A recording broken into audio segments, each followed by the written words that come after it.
Bienvenue à Biarritz. La célèbre station balnéaire de Biarritz est synonyme d'élégance et de style bourgeois. Biarritz était la destination estivale préférée de l'impératrice Eugénie, épouse de Napoléon III, qui appréciait le cadre magnifique du golfe de Gascogne, dans le Pays basque nord. L'impératrice a transformé le village de pêcheurs endormis en une ville balnéaire à la mode. Les noms des rues de Biarritz font également allusion au passé royal de la ville, avenue de l'Impératrice, avenue de la Reine Victoria et esplanade Élisabeth II. De somptueuses demeures ornées de tourelles rappellent la splendeur de la ville au XIXe siècle.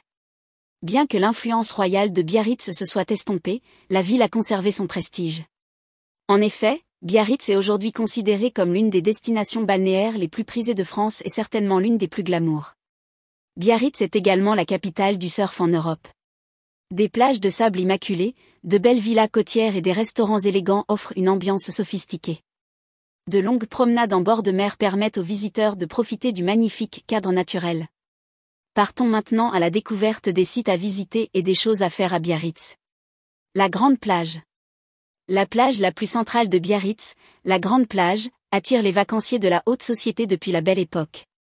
Cette large plage de sable commence à Bellevue, près du boulevard du Général de Gaulle, et s'étend jusqu'à l'hôtel du Palais. En été, la plage est couverte de vacanciers. Le long de la plage, la promenade du quai est idéale pour se balader tranquillement. Cette large voie piétonne offre des vues sur les vagues, le casino et le phare au loin. Sur un promontoire à l'extrémité de la grande plage se trouve l'hôtel du Palais. Construit par l'empereur Napoléon III pour son épouse Eugénie, ce magnifique palais est classé monument historique et illustre le style opulent du Second Empire. Depuis 1893, le bâtiment est utilisé comme hôtel. Plage du Miramar. Cette belle plage est un lieu de détente où l'on peut profiter des brises rafraîchissantes du bord de mer. S'étendant de l'hôtel du Palais à la pointe Saint-Martin, la plage du Miramar se distingue par son paysage spectaculaire et ses vagues déferlantes. Bien que la plage abritée offre un sentiment de tranquillité, une mer agitée et de forts courants rendent la baignade dangereuse.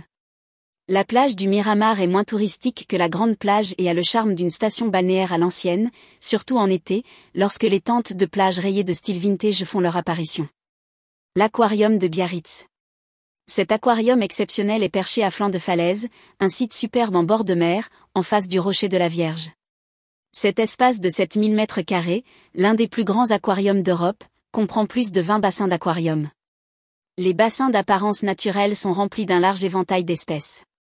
Les aquariums représentent des espèces des 7 mers du globe, y compris un éventail de poissons tropicaux et un lagon des Caraïbes de 11 mètres de long. La Cité de l'Océan. Dans un élégant bâtiment contemporain situé à proximité de la plage de la Milady, ce musée a pour vocation d'éduquer le public sur la science des océans.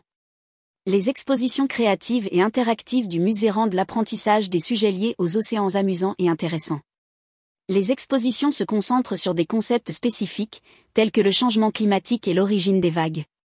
Une expérience de surf virtuel permet aux visiteurs de ressentir les sensations du surf sur les vagues de l'océan sans se mouiller. Dans un petit théâtre, le musée projette un spectacle en 3D qui simule la présence d'un sous-marin à 1000 mètres sous l'eau. Le phare. L'emblématique phare de Biarritz se dresse à un endroit stratégique, dominant le littoral du Cap Insart. Construit en 1834, le phare se trouve à l'extrémité de la pointe Saint-Martin, qui marque une frontière entre les plages de sable de la côte landaise au nord et la côte rocheuse au sud. Les visiteurs peuvent gravir les 248 marches du phare pour admirer le paysage depuis cet incroyable point de vue. Le phare, haut de 73 mètres, offre une vue imprenable sur Biarritz et la côte basque. Le centre-ville. Les élégants boulevards, rues et places de Biarritz illustrent l'héritage aristocratique de la ville. Au centre urbain de Biarritz se trouve la grande place Georges Clemenceau, qui rejoint plusieurs des principales rues de la ville. De là, il n'y a qu'une courte distance jusqu'à la place Bellevue, une place semi-circulaire avec des vues panoramiques sur la plage et l'océan. Au sud de la place Bellevue se trouve un autre quartier pittoresque de Biarritz, le long du boulevard Maréchal Leclerc. Niché dans l'anse rocheuse et escarpé entre le rocher du Basta et le Cap Atalay, au-dessus du vieux port de pêche, ce boulevard de bord de mer est un merveilleux point de départ pour une promenade panoramique le long de la côte. Le Rocher de la Vierge. Le Rocher de la Vierge est un site véritablement spectaculaire, une statue de la Vierge Marie posée sur un rocher étroit et escarpé dans l'océan.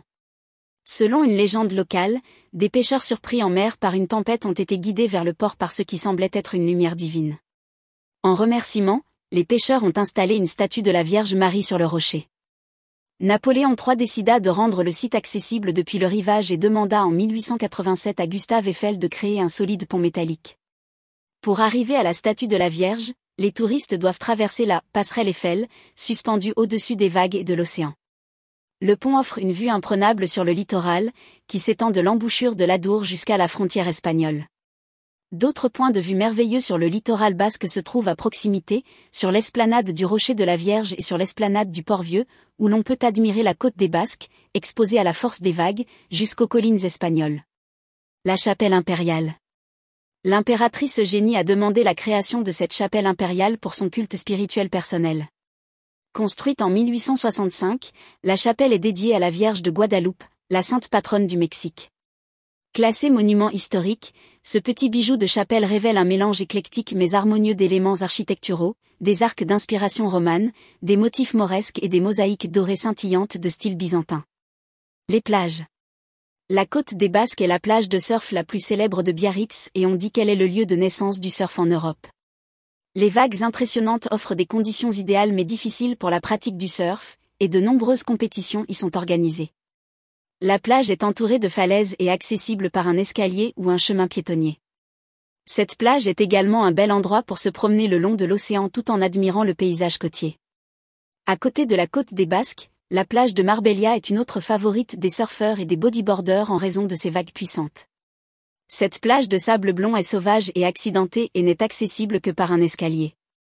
La petite plage abritée du Port-Vieux est un excellent choix pour les familles avec enfants.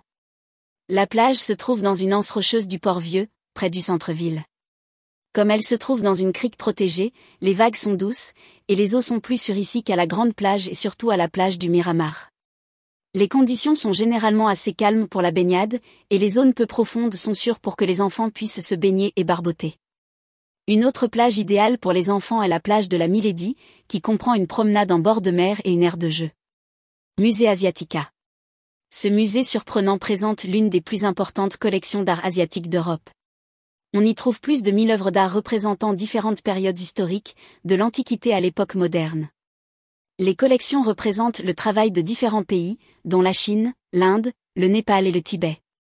Sur ce, notre visite est désormais terminée. Merci de l'avoir suivi. Si ce podcast vous a plu, n'hésitez pas à vous abonner à la chaîne pour découvrir nos prochaines balades.